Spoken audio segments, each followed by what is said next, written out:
But this is what we want to see for our kids. Where do they get this stuff?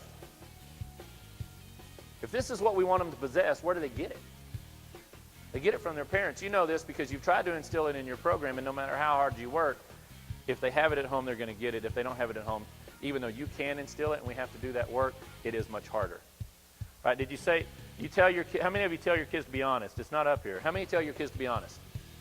Some of you didn't raise your hand. Like, no, man, it never worked for me. You tell your kid to be honest, right? You say, no, you don't lie, you don't tell stories. And then when they answer the phone, you say, tell them I'm not here.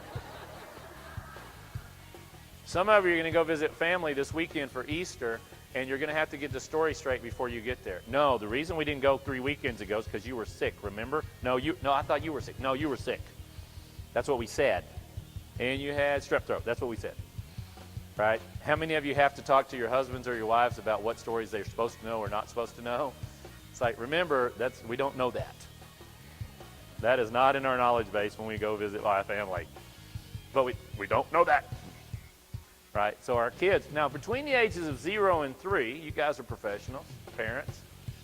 Between the ages of 0 and 3, God gives kids the ability to lie in such a way that we don't kill them. You can go into the room of a 2-year-old and they can actually convince you that a gorilla really did come in and throw Legos all over the place. So much you're looking at your spouse going, I don't know, we better call somebody. I think there's been a gorilla here. I mean, it's amazing how kids at that age can lay that story out. Now, but after the age of 3, why does it not work so well? Who do they start sounding like?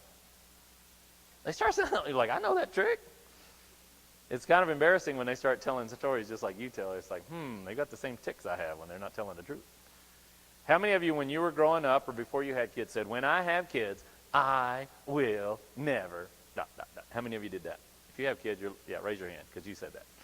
And how many of you have heard your parents' voice come out of your mouth? Right? Yeah. I've turned around in the room. So my dad lives like 100 yards from me. So I'm like, is he here? Oh, no. Well, I never thought this was a good idea, but actually I will give you something to cry about. That makes more sense now. I didn't think that was a good idea, but now I'm starting to get it. And so we have to understand that, they get it from us. And so we do that through role modeling. There's no 3-step plan and a post-test. They sound like us. They get it from us. And that's the good parts and the bad parts. So let's look at who our role models are. Let's look